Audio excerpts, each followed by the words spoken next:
بسم اللہ الرحمن الرحیم۔ السلام علیکم، ہمارے چینل میں خوش آمدید۔ گھر کے حالات سے مجبور ہو کر میں نے نوکری کرنے کی ٹھانی تو سب سے پہلے مخالفت میرے ابو نے کی تھی۔ وہ بالکل بھی نہیں چاہتے تھے کہ میں نوکری کے لیے گھر سے قدم باہر نکالوں، بلکہ وہ میری شادی کرنا چاہتے تھے۔ میں ایک اعلیٰ تعلیم یافتہ لڑکی تھی۔ میرے ماں باپ نے مجھے یونیورسٹی تک تعلیم دلوائی تھی، کیونکہ میرے ابو خود بھی پڑھے لکھے شخص تھے اور پڑھائی کی اہمیت سے واقف تھے۔ مگر ہمارے پورے خاندان میں میرے ابو کے سوا اور کوئی بھی پڑھا لکھا نہیں تھا۔ سب کی ہی تعلیم بہت واجبی سی تھی، اور بعض لوگوں نے تو اسکول کی شکل تک نہیں دیکھی تھی۔ میرے دادا کی بہت سی زمینیں تھیں، جن کی دیکھ بھال میرے دونوں تایا کرتے تھے، مگر ابو کا شروع سے ہی اس طرف دھیان نہیں تھا، بلکہ وہ پڑھ لکھ کر شہر میں نوکری کرنا چاہتے تھے۔ اسی لیے دادا کے لاکھ سمجھانے اور منع کرنے کے باوجود بھی وہ اپنی پڑھائی مکمل کرنے کے لیے شہر آ گئے اور پھر یہیں کے ہو کر رہ گئے۔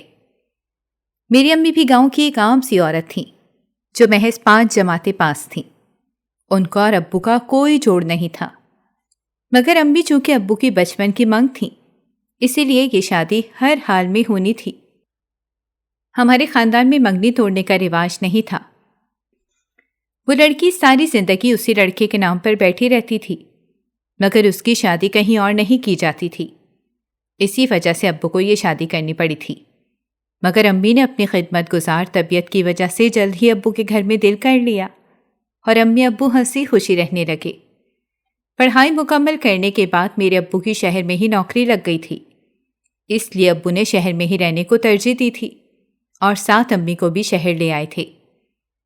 دادا نے ابو کو بہت روکا، مگر ابو شہر کی رنگینیوں میں کھو چکے تھے۔ اب انہیں گاؤں کی سادہ زندگی نہیں بھاتی تھی، مگر اتنا پڑھنے لکھنے کے باوجود بھی ابو کی قسمت میں کوئی خاص کامیابی نہیں لکھی تھی۔ ابو کو شہر میں ایک چھوٹی سی کمپنی میں نوکری مل گئی تو ابو نے اس کو بہت جانا تھا۔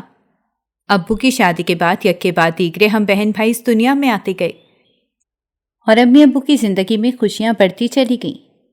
ہم سب چھوٹے تھے تو کسی طرح سے گزارا ہو ہی جاتا تھا، مگر ہم لوگ جیسے جیسے بڑے ہو رہے تھے، گزارا ہونا مشکل ہوتا جا رہا تھا۔ مگر پھر بھی ابو نے ہم لوگوں کو اعلیٰ تعلیم دلوائی۔ اس عرصے میں دادا کا انتقال ہو چکا تھا، اور دونوں تایا ساری زمینوں پر قابض ہو چکے تھے۔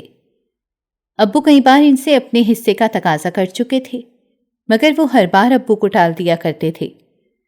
ابو یہ بات تو سمجھ گئے تھے کہ دونوں تایا ان کو ان کا حصہ نہیں دینا چاہتے ہیں، مگر بھائیوں کے منہ سے مجبور تھے، حصے کے لیے لڑ جھگڑ نہیں سکتے تھے، اس طرح سے بدمزگی پیدا ہوتی۔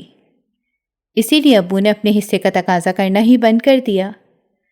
یہ دونوں تایا دادا کی جائیداد پر خوب عیش کر رہے تھے۔ ہمارا گزارا بہت ہی مشکل سے ہو رہا تھا، مگر کبھی دونوں تایا نے ہماری مدد کرنے کی کوشش نہیں کی تھی۔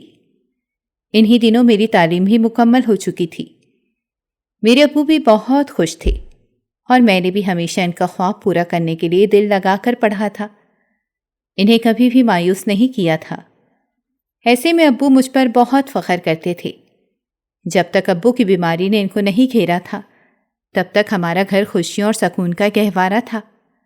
ہم سب لوگ اپنے گھر میں بہت خوش تھے، کم پیسوں میں بھی بہت اچھے سے گزارا ہو رہا تھا۔ مگر ایک دن جب ابو کام سے واپس گھر آئے تو انہیں اپنی طبیعت بہت خراب محسوس ہو رہی تھی۔ وہ آرام کرنے کی غرض سے کمرے میں لیٹ گئے تو امی نے بھی انہیں تنگ کرنا مناسب نہ سمجھا۔ مگر امی یہ بات نہیں جانتی تھیں کہ ابو پر بیماری حملہ کرنے والی ہے۔ اگلی صبح ہم سب پر قیامت بن کر ٹوٹی تھی۔ ابو پر فالج کا حملہ کر دیا تھا۔ ابو کا آدھا دھڑ مفلوج ہو گیا تھا۔ ابو خود کو ہلانے سے بھی قاصر تھے۔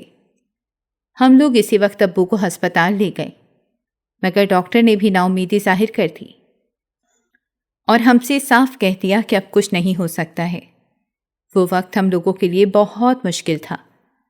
ابو ہی ہمارے گھر کے واحد کمانے والے تھے، ان کے سوا ہمارا کوئی آسرا نہیں تھا۔ مگر ابو کی بیماری کی وجہ سے ان کی نوکری بھی چلی گئی، کیونکہ وہ لوگ ایک معذور انسان کو اپنے آفس میں نوکری کرنے کی اجازت ہرگز بھی نہیں دے سکتے تھے۔ اسی وجہ سے ابو کو اپنی نوکری چھوڑ کر گھر بیٹھنا پڑا۔ اس مشکل گھڑی میں دونوں تایا ہمارے گھر آئے تھے اور ابو کے ہاتھ پر چند 1000 روپے ٹکا کر اپنا فرض پورا کر کے چلے گئے تھے۔ اس کے بعد کسی نے پلٹ کر ہماری خیر خبر نہیں لی۔ آہستہ آہستہ ساری جمع پونجی بھی ختم ہو رہی تھی۔ ہماری حالات دگرگوں ہو رہے تھے۔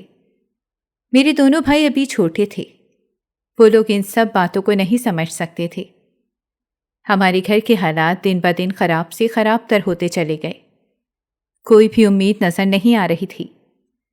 امی ابو گھنٹوں پریشان بیٹھے رہتے تھے، مگر فالج زدہ وجود کے ساتھ وہ کوئی بھی کام نہیں کر سکتے تھے۔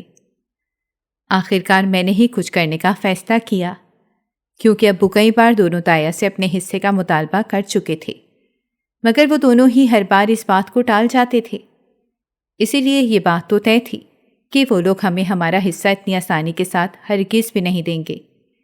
اس لیے اب مجھے ہی کچھ کرنا تھا۔ میری پڑھائی مکمل ہو چکی تھی اور اب میں نوکری کرنا چاہتی تھی، مگر جب یہ بات ابو کو پتہ چلی تو انہوں نے مجھے سختی سے منع کر دیا کہ نوکری کرنے کی کوئی ضرورت نہیں ہے۔ ہمارے خاندان سے آج تک کوئی لڑکی گھر سے باہر نہیں نکلی تھی۔ ہمارے خاندان میں تو لڑکیوں کو پڑھانے کا رواج بھی نہیں تھا۔ میں پہلی لڑکی تھی جس نے یونیورسٹی میں قدم رکھا تھا اور اعلیٰ تعلیم حاصل کی تھی، مگر اب نوکری کرنا تو بالکل بھی ممکن نہیں تھا۔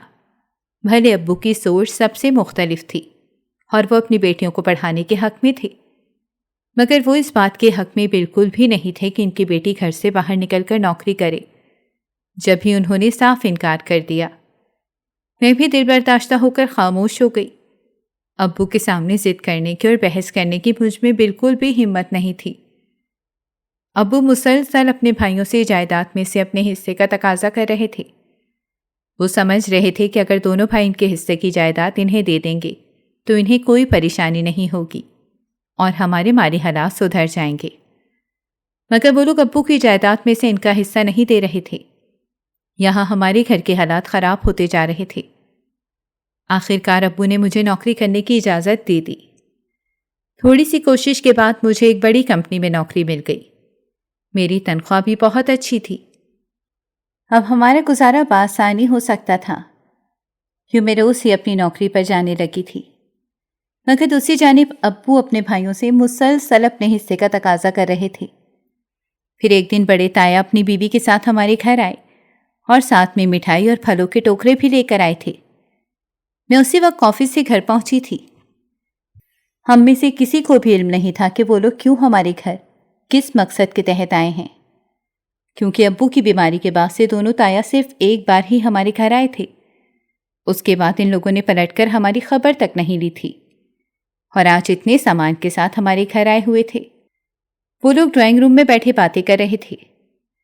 میں آفس سے تھکی ہوئی آئی تھی تو کچھ دیر آرام کرنے کی غرض سے لیٹ گئی، مگر اسی اثنا میں میرا چھوٹا بھائی مجھے بلانے آیا اور مجھ سے کہا کہ آپ کو امی ڈرائنگ روم میں بلا رہی ہیں۔ میں ڈرائنگ روم میں گئی تو تائی امی نے مجھے دیکھتے ہی مجھ سے کہا کہ یہاں آ کر میرے پاس بیٹھو۔ اس سے پہلے اتنے میٹھے لہجے میں انہوں نے مجھ سے بات نہیں کی تھی۔ میں نے حیرت سے انہیں دیکھا اور جا کر ان کے برابر میں بیٹھ گئی۔ امی نے اٹھ کر میرے کندھے پر پھیلا ہوا دوپٹہ میرے سر پر ڈال دیا۔ ابھی مجھے کچھ سمجھ نہیں آیا تھا کہ یہ میرے ساتھ کیا ہو رہا ہے۔ تائی امی نے سونے کی انگوٹھی اپنے بیگ سے نکالی اور میرے ہاتھ میں پہنا دی۔ یہ سب اتنی جلدی ہوا کہ مجھے کچھ بھی سوچنے سمجھنے کا موقع نہیں مل سکا۔ مجھے انگوٹھی پہنا کر تائی امی کہنے لگی، یہ آج سے میرے بیٹے کی امانت ہے۔ یہ بات سن کر میرے پیروں تلے زمین نکل گئی۔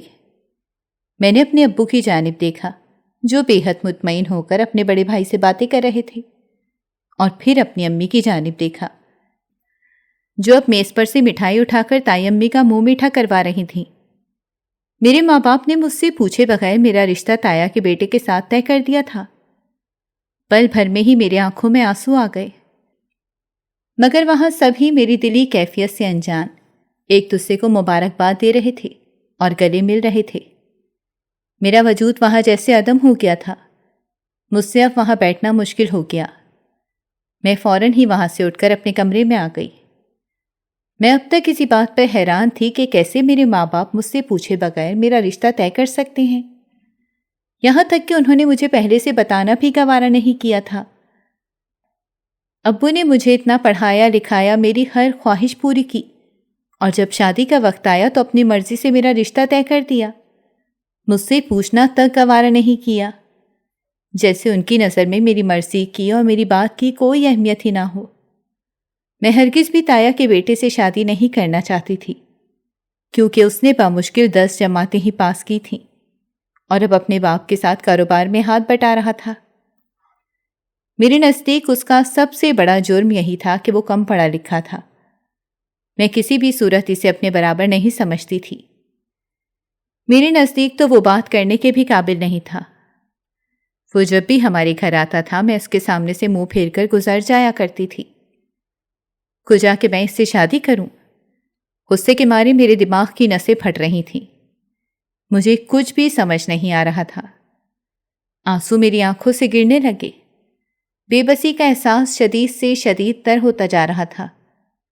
میں خود کو بہت بے مول محسوس کر رہی تھی۔ ایسا لگ رہا تھا کہ میری وقت اور اہمیت سب کچھ ختم ہو گئی ہے۔ اتنا پڑھنے لکھنے کا کیا فائدہ ہوا جب مجھے اس ان پڑھ گوار سے ہی شادی کرنی تھی؟ تایا اور تائی امی دونوں چلے گئے تھے۔ میرے ماں باپ اس رشتے کے طے ہو جانے پر بہت خوش تھے، مگر میں نے سوچ دیا تھا کہ میں کسی بھی قیمت پر یہ شادی نہیں کروں گی۔ ان لوگوں کے جانے کے بعد میں ڈرائنگ روم میں گئی تو امی ابو اب تک وہیں بیٹھے ہوئے تھے۔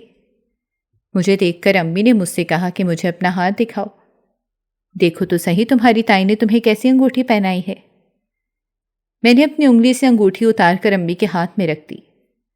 امی نے حیران نظروں سے مجھے دیکھا اور کہنے لگی، یہ کیا بدتمیزی ہے؟ یہ منگنی کی انگوٹھی ہے، اسے نہیں اتارنا چاہیے۔ میں نے امی سے کہا کہ آپ لوگوں نے مجھ سے پوچھے بغیر میرا رشتہ طے کر دیا، آپ لوگ میرے ساتھ ایسا کیسے کر سکتے ہیں؟ یہ کہتے ہوئے میری آنکھوں میں نمی آ گئی، جسے بہت مشکل سے میں نے پیچھے دھکیلا تھا۔ امی نے غصے سے مجھے دیکھا اور کہنے لگی، کیا ہوا، تم بات کرنے کی تمیز بھول چکی ہو؟ یہ بھی بھول گئی ہو کہ تم اپنے ماں باپ کے سامنے کھڑے ہو کر یہ سب کہہ رہی ہو؟ امی نے مجھے بری طرح سے جھڑک دیا۔ میں نے امی سے کہا کہ آپ لوگ ایسے کیسے میرا رشتہ اس جاہل گنوار کے ساتھ طے کر سکتے ہیں؟ میں ہرگز بھی اس سے شادی نہیں کروں گی۔ ابو مجھے حیرت سے دیکھ رہے تھے۔ ابھی تک انہوں نے ایک لفظ بھی نہیں کہا تھا، مگر میں بغیر کسی ڈر اور خوف کے ان دونوں کے سامنے کھڑی اپنی مرضی بتا رہی تھی، جو وہ لوگ ہرگز بھی نہیں سننا چاہتے تھے۔ تمہیں پڑھانے لکھانے کا مطلب ہرگز بھی یہ نہیں ہے کہ تم بے شرموں کی طرح اپنے ماں باپ کے سامنے آ کر کھڑی ہو جاؤ۔ تمہارے لیے جو ہم دونوں بہتر سمجھیں گے وہی ہوگا، اس لیے اب اس معاملے میں زیادہ بحث مت کرو۔ ہم تمہارے ماں باپ ہیں، ہمیں بہتر پتا ہے کہ تمہارے لیے کیا کرنا ہے، تو تم اس معاملے میں اپنی زبان بند رکھو۔ امی مجھ پر بری طرح سے برس پڑی تھی۔ شاید ان دونوں کو مجھ سے ایسی امید ہرگز بھی نہیں تھی کہ میں ان کے سامنے آ کر کھڑی ہو جاؤں گی اور اس رشتے سے انکار کر دوں گی۔ امی، آپ میری باتوں کو کیوں نہیں سمجھ رہی ہیں؟ میں نے یونیورسٹی تک اعلیٰ تعلیم حاصل کی ہے، تو میں کیسے ایک 10ویں جماعت تک پڑھے لکھے سے شادی کر سکتی ہوں؟ ان لوگوں کے رہنے کا طریقہ، بات کرنے کا انداز، سب کچھ ہی ہم لوگوں سے بہت ہی مختلف ہے۔ میں کیسے ان لوگوں میں جا کر رہوں گی؟ میں نے آخر میں بے بسی سے کہا، کیونکہ امی کے تاثرات سے صاف واضح تھا کہ وہ میری کوئی بھی بات نہیں سننا چاہتی ہیں۔ یہ کہتے ہوئے میں رونے لگی تھی، کیونکہ شروع سے ہی تائی امی کا رویہ میرے سامنے تھا۔ وہ ہم لوگوں کو بالکل بھی پسند نہیں کرتی تھیں کہ ان کے بیٹے کے بات کرنے کے انداز سے ہی جہالت ٹپکتی تھی، اور یہ بات امی کسی صورت سمجھنے کو تیار نہیں تھیں۔ اس سارے معاملے میں ابو نے پہلی بار امی کو مخاطب کیا، لیکن انہوں نے مجھے مخاطب نہیں کیا۔ ابو امی سے کہنے لگے کہ آج تو اس نے یہ بات میرے سامنے کر دی ہے، آئندہ یہ اس طرح سے کوئی بھی بات کرے گی تو میں اسے چھوڑوں گا نہیں۔ میں نے اس کا رشتہ طے کر دیا ہے، اس کے لیے بہتر ہے کہ میرے فیصلے کے سامنے سر جھکا دے، ورنہ اس کے لیے بہت برا ہوگا۔ میں صدمے سے ابو کو دیکھ رہی تھی۔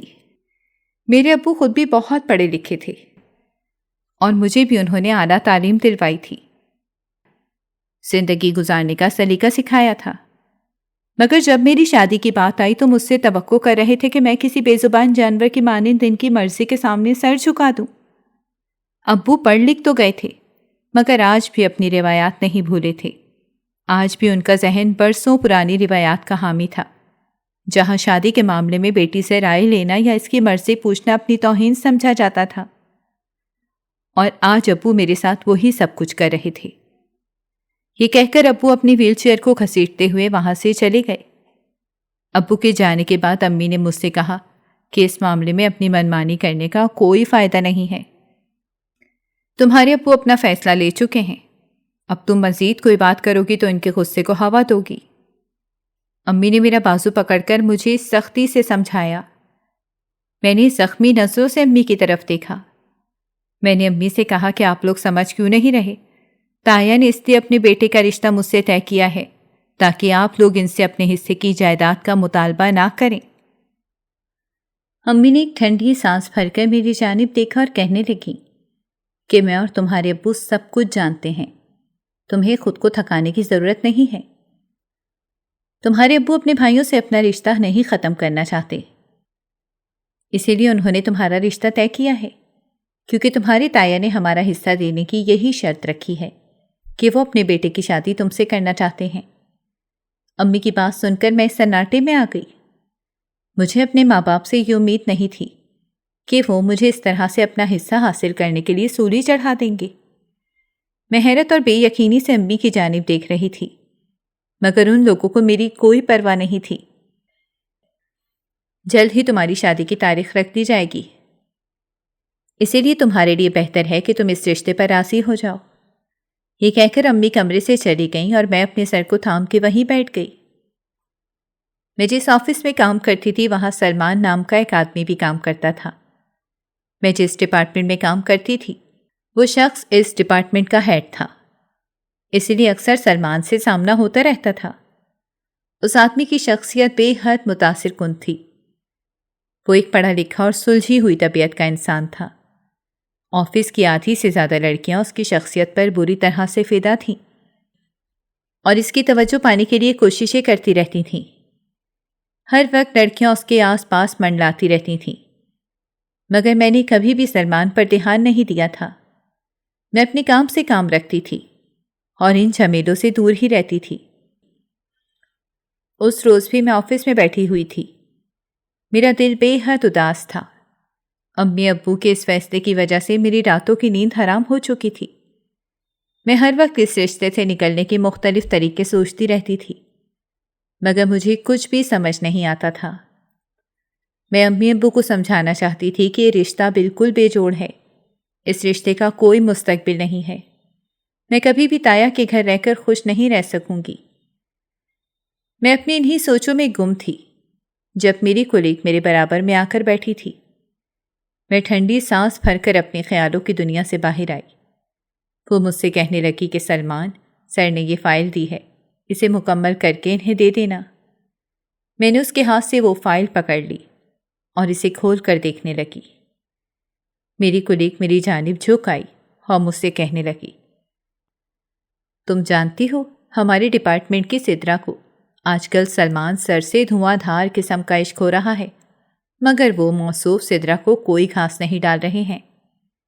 میں نے ایک اکتائی ہوئی نظر اپنی کولیگ پر ڈالی اور اس سے کہا کہ یہ تو اچھی بات ہے، نہ سلمان سر کمزور شخصیت کے انسان نہیں ہیں جو کسی بھی لڑکی پر اپنا دل ہار بیٹھیں۔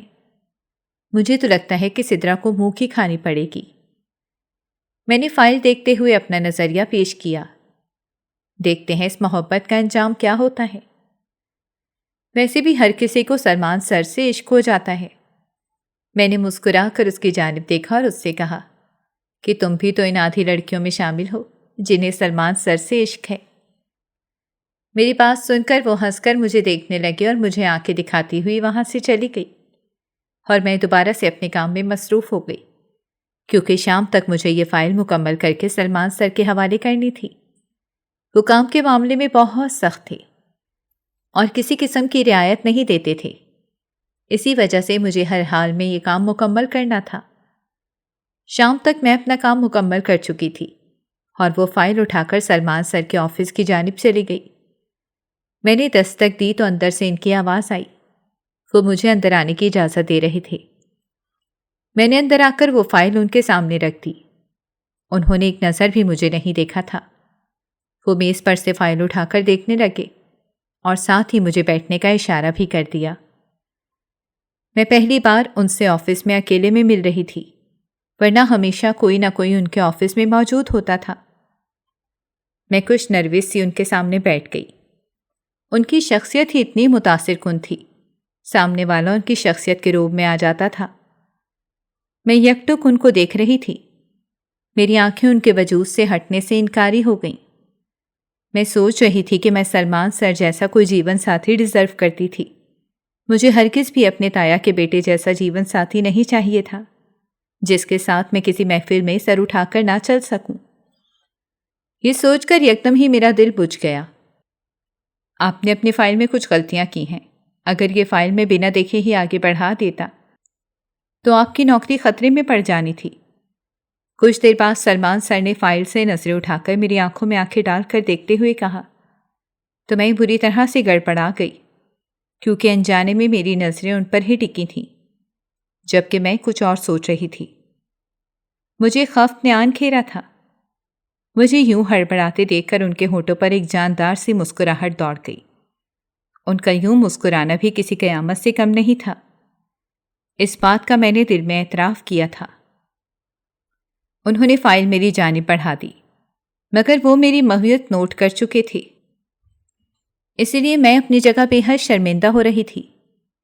مجھے خود پر فخر تھا کہ میں آفس کی باقی لڑکیوں جیسی نہیں ہوں، جو ان کی شخصیت کے روپ میں آ جاتی ہیں، مگر اس پر میری ماہیت کچھ اور ہی کہانی سنا رہی تھی۔ میں اس وقت سلمان کا اور اپنے منگیتر کا مقابلہ کر رہی تھی، اور سلمان اس سے ہر لحاظ سے بہتر تھے۔ میں نے تو ایسے ہی جیون ساتھی کی خواہش کی تھی۔ میرا دل دکھ سے بھر گیا تھا۔ میں سوچ رہی تھی کہ جانے میری قسمت میں کیا لکھا ہوگا۔ اس شخص کے ساتھ اپنی ساری زندگی نہیں گزار سکتی تھی۔ میں اس دن تو آفس سے باہر آ گئی، مگر میں نہیں جانتی تھی کہ میں کسی کی نظروں کا شکار ہو گئی ہوں، اور جلد ہی میں اپنی سدھ بدھ کھونے والی ہوں۔ اپنے منگیتر سے نفرت مجھے کیسے دن دکھانے والی تھی، یہ میں نے کبھی سوچا بھی نہیں تھا۔ اگلے دن بھی میں آفس میں کچھ ہی دیر بعد سلمان سر نے مجھے اپنے آفس میں بلایا۔ وہ مجھے مختلف فائلیں دے رہے تھے اور کام سمجھا رہے تھے۔ اب یہ روز کا معمول ہو گیا۔ وہ مجھے اپنے آفس میں بلا لیا کرتے تھے اور کافی دیر تک کام سمجھاتے رہتے تھے، اور پھر وہیں کافی بھی منگوا لیا کرتے تھے۔ میں بھی آہستہ آہستہ اس سب کی عادی ہوتی جا رہی تھی، اور پھر مجھے پتہ ہی نہیں چلا کہ کب میں ان پر اپنا دل ہار بیٹھی اور ان کی دیوانی ہو گئی، اور میں یہی سوچنے لگی کہ کاش میری منگنی تایا کے بیٹے سے نہ ہوتی، بلکہ سلمان سر میرے شریک سفر ہوتے۔ اس سوچ نے مجھے ان کی جانب مکمل طور پر مائل کر دیا تھا۔ اب میں خود بھی کافی دیر تک ان کے آفس میں بیٹھی رہتی تھی، اور اب کام کی بات کے علاوہ بھی ہمارے درمیان بہت سی باتیں ہونے لگی تھیں، مگر اب وہ مجھ سے کھینچے کھینچے سے رہتی تھی، جبکہ میں ان کی محبت میں ہر حد سے گزرنے کو تیار ہو چکی تھی۔ مگر وہ بہت ہی کم کام کی بات کرنے کے علاوہ کوئی اور بات مجھ سے کرتے تھے۔ ایک دن میں آفس کے بعد اپنی دوستوں کے ساتھ ریسٹورینٹ گئی تو میری نظر سامنے ٹیبل پر بیٹھے سلمان سر کی جانب اٹھی۔ وہ وہاں اپنی بیوی کے ساتھ آئے ہوئے تھے۔ میں پہلی بار ان کی بیوی کو دیکھ رہی تھی۔ اس سے پہلے مجھے علم نہیں تھا کہ ان کی بیوی کون ہے۔ مجھے لگتا تھا کہ ان کی بیوی بہت ہی خوبصورت اور ان کی طرح ہی بھرپور شخصیت کی مالک ہوگی، مگر ان کی بیوی کو دیکھ کر میرے پیروں تلے زمین نکل گئی۔ ان کی بیوی کا قد چھوٹا اور رنگ گہرا سانولا تھا۔ ان کی جوڑی کہیں سے بھی نہیں جچ رہی تھی۔ میں نے دکھ سے سلمان سر کی جانب دیکھا تھا، مگر ان کی توجہ اب تک مجھ پر نہیں گئی تھی۔ وہ اپنی بیوی کے ساتھ بیزار سے بیٹھے تھے۔ میرا دل دکھ سے بھر گیا تھا۔ یہی ظلم تو میرے ساتھ بھی ہونے والا تھا۔ میرا منگیتر بھی ایک کم پڑھا لکھا اور واجبی سی صورت کا انسان تھا۔ اس میں ایسی کوئی بات نہیں تھی کہ انسان کو اپنا دل اس کی جانب مائل ہوتا محسوس ہو۔ جب ہی میں نے جان لیا کہ سلمان سر کتنی اذیت سے گزرتے ہوں گے۔ ایک ایسا رشتہ جہاں آپ کا شریک سفر آپ کی برابری کا نہ ہو، وہاں کیسے دل لگ سکتا ہے؟ ان دونوں کو دیکھ کر میں گہری سوچ میں گم ہو چکی تھی۔ مجھے یہ بھی ہوش نہیں تھا کہ میں ایک ریسٹورنٹ میں بیٹھی ہوں۔ میری نظریں بس ان دونوں پر ہی جمی تھیں، اور میں سوچ رہی تھی کہ اگر سلمان کے ساتھ میں وہاں بیٹھی ہوتی تو ہماری جوڑی کس قدر سج رہی ہوتی۔ میں سلمان سر کی محبت میں مکمل طور پر گرفتار ہو چکی تھی، یہاں تک کہ میں یہ بھی بھول گئی تھی کہ میں کسی کی منگیتر ہوں۔ میں اپنی ٹیبل سے اٹھ کر ان دونوں کی جانب بڑھی تو مجھے دیکھ کر سلمان اپنی جگہ سے کھڑے ہو گئے اور مجھ سے مسکرا کر ملے، مگر انہوں نے مجھ سے اپنی بیوی کا تعارف نہیں کروایا، بلکہ میری خیر خیریت دریافت کرنے لگے، اور میں بھی ان کی بیوی کو مکمل طور پر نظر انداز کیے ان سے باتوں میں مصروف رہی۔ انہوں نے میرے لیے اپنی کرسی چھوڑ دی تھی اور خود برابر والی کرسی پر بیٹھ گئے تھے۔ آخر کار کافی دیر بعد میں نے ان سے پوچھا کہ کیا یہ آپ کی بیوی ہیں، جس پر انہوں نے ایک نظر اپنی بیوی پر ڈالی اور محض اس بات میں سر ہلا دیا۔ ان ساری باتوں کے درمیان ان کی بیوی سر جھکائے بیٹھی تھی یا پھر ارد گرد نظر ڈال لیتی۔ جانے کیوں مجھے عجیب سی خوشی ہو رہی تھی کہ میری موجودگی میں سلمان سر سے اپنی بیوی کو کوئی اہمیت نہیں دے رہے تھے، حالانکہ میں پہلے سے ایسی نہیں تھی، میں ایک سمجھدار لڑکی تھی، مگر جب سے سلمان کی محبت میں گرفتار ہوئی تھی میں اپنی سوچنے سمجھنے کی صلاحیت گنوا بیٹھی تھی۔ اب مجھ پر بس ایک ہی دھن سوار تھی کہ کسی طرح سے میرے منگیتر سے پیچھا چھوٹ جائے، حالانکہ میں یہ بات بھی جانتی تھی کہ سلمان شادی شدہ ہیں، مگر پھر بھی میں اپنے قدموں کو روک نہیں سکی جو ان کی جانب بڑھتے ہی جا رہے تھے۔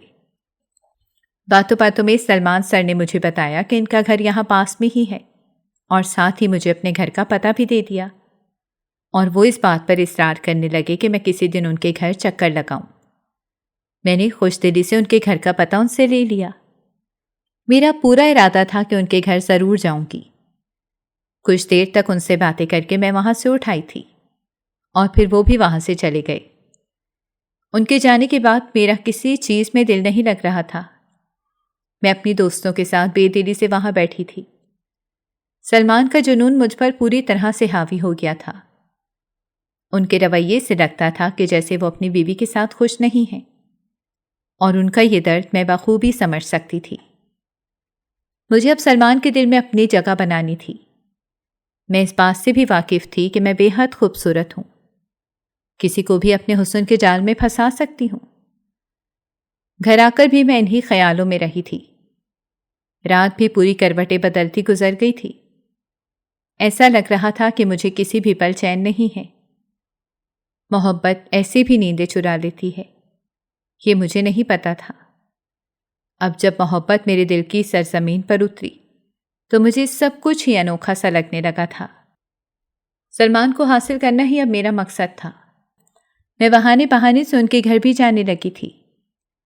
پہلی بار جب میں ان کے گھر گئی تو بے حد نروس تھی اور ساتھ ہی ڈر بھی رہی تھی، مگر انہوں نے میرا گھر پر پرتپاک استقبال کیا اور فوراً ہی اپنی بیوی سے کہا کہ وہ میرے لیے کچھ کھانے کا بندوبست کرے۔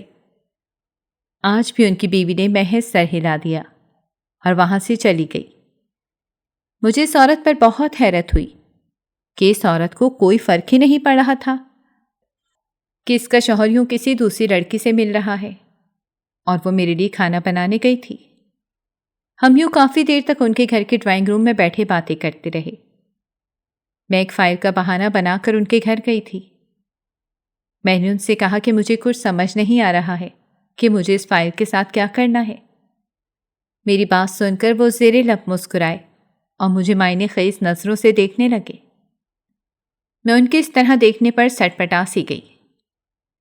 کافی دیر وہاں بیٹھ کر جب میں وہاں سے گھر واپس آنے لگی تو سلمان نے مجھ سے کہا کہ آئندہ مجھ سے ملنے کے لیے کسی فائل کو بہانہ بنانے کی ضرورت نہیں ہے، تم جب چاہو مجھ سے ملنے کے لیے میرے گھر آ سکتی ہو۔ یہ بات انہوں نے میرے قریب آ کر میری آنکھوں میں آنکھیں ڈال کر کہی تھی۔ وہ باتیں کرنے کا ہنر خوب جانتے تھے، اور کسی عورت کو اپنی جانب مائل کیسے کرنا ہے اس بات میں بھی وہ مہارت رکھتے تھے۔ میں نے مسکرا کر سر ہلا دیا اور پھر ڈرائنگ روم کے کھلے دروازے کے پار دیکھتے ہوئے ان سے کہا کہ آپ کی بیوی کو برا نہیں لگے گا کہ میں یوں بغیر کسی کام کے آپ سے ملنے کے لیے آ جاؤں؟ جس پر انہوں نے گہری نظروں سے مجھے دیکھا اور کہنے لگی، کہ تم مجھ سے بغیر کسی کام کے کیوں ملنا چاہتی ہو؟ یہ بات کہتے ہوئے انہوں نے اپنے بازو کے کف موڑے تو ان کے مضبوط ہاتھوں کو دیکھ کر مجھے اپنا دل ڈوبتا ہوا محسوس ہوا۔ میں انہیں اس بات کا کیا جواب دیتی؟ میں اتنی جلدی ان کے سامنے اپنا دل کھول کر نہیں رکھنا چاہتی تھی۔ مجھے خاموش دیکھ کر انہوں نے کہا کہ نہیں، میری بیوی کو کچھ برا نہیں لگا ہے۔ میں ان سے یہ سوال کرنا چاہتی تھی کہ ان کی بیوی کو ان کا کسی اور سے ملنا کیوں برا نہیں لگتا ہے، مگر اس وقت مجھے دیر ہو رہی تھی۔ میں نے ان سے محض اتنا کہا کہ اب میں چلتی ہوں، گھر پر امی ابو انتظار کر رہے ہوں گے۔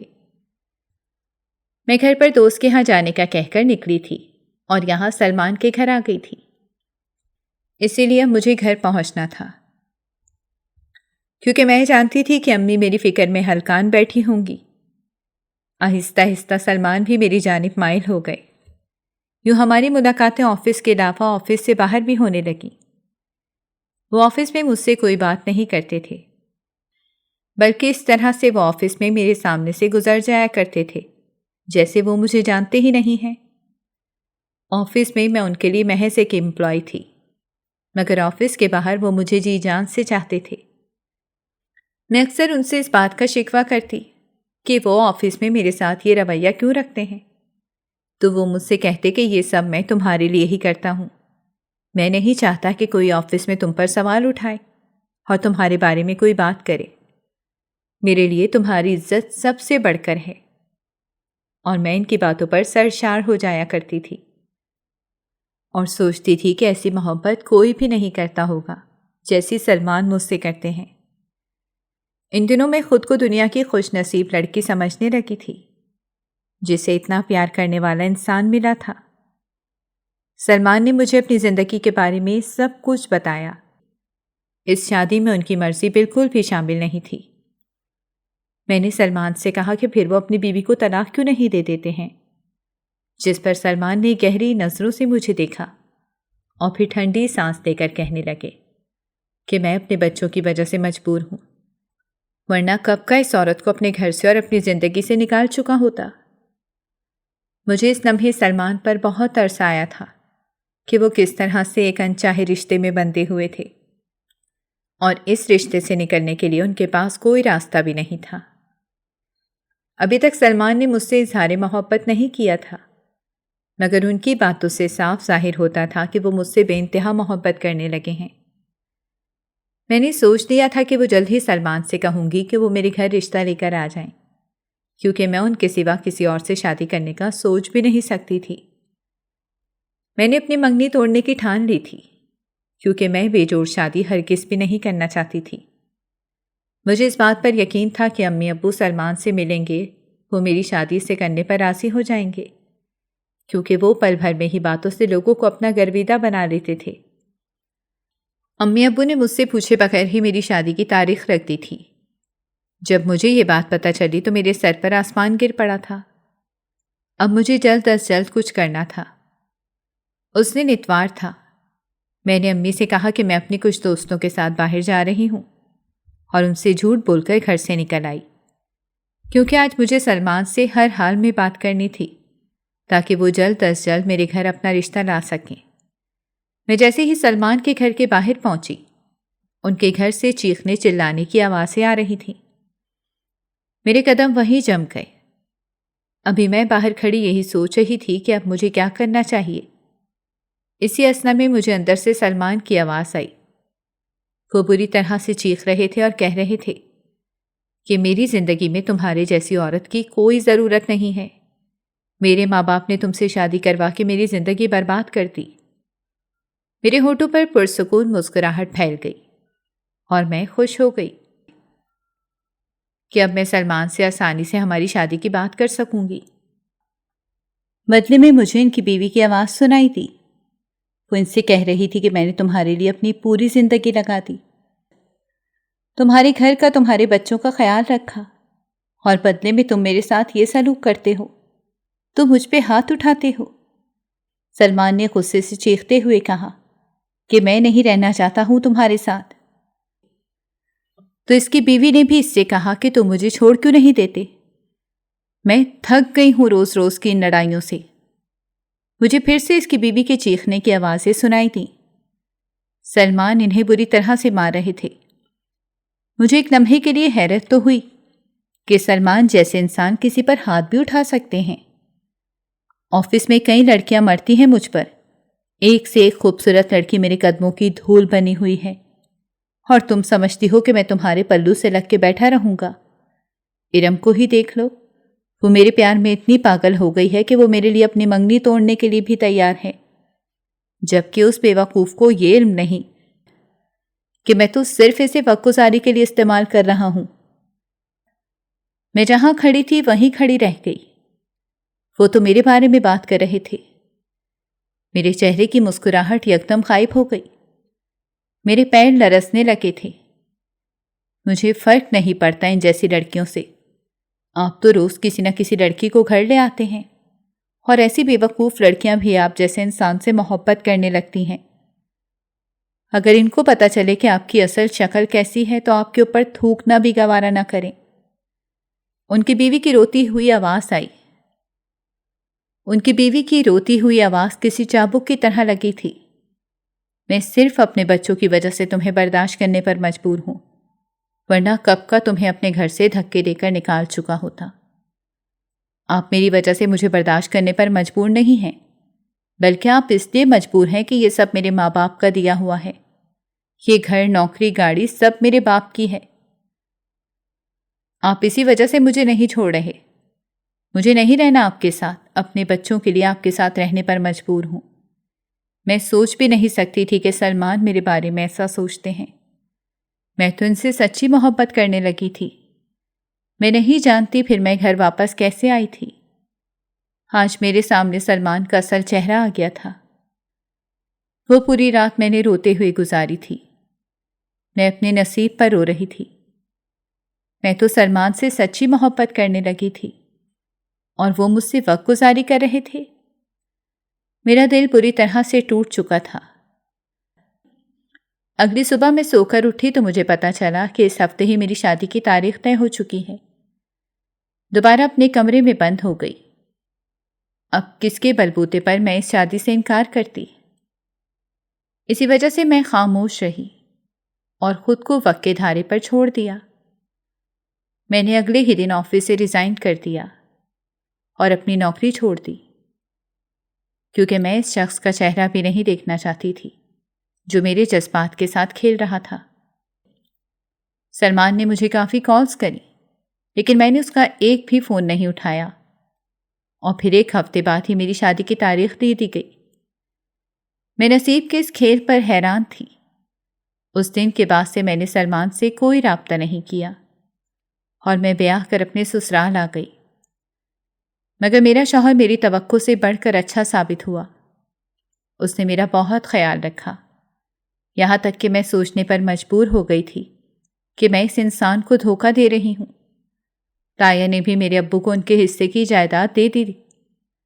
میرا شوہر مجھ سے کم پڑھا لکھا ہے، شکل و صورت بھی واجبی ہے، ایک گاؤں سے تعلق رکھتا ہے، مگر اس نے مجھے وہ محبت اور وہ مان دیا جس کی مجھے ہمیشہ سے خواہش تھی، جو سلمان جیسا پڑھا لکھا شخص اپنی بیوی کو نہ دے سکا۔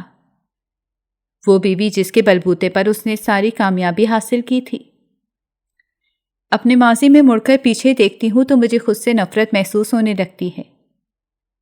میں کیسے ایک عورت کا گھر برباد کرنا چاہتی تھی؟ وہ عورت تو پہلے ہی بہت قربانیاں دے رہی تھی۔ آج میں اپنے گھر میں خوش ہوں۔ میرا شوہر مجھ سے بہت پیار کرتا ہے، مگر جب کبھی ماضی یاد آتا ہے مجھے پچھتاوا ہونے لگتا ہے۔ میں نے کیسے انسان سے پیار کیا جو مجھے وقت گزاری سمجھ رہا تھا۔ ناظرین، اگر آپ کو ہماری کہانی اچھی لگی ہے تو ویڈیو کو لائک کریں، شیئر کریں اور ہمارے چینل کو سبسکرائب کریں۔ اگلی ویڈیو تک اجازت دیں۔ اللہ حافظ۔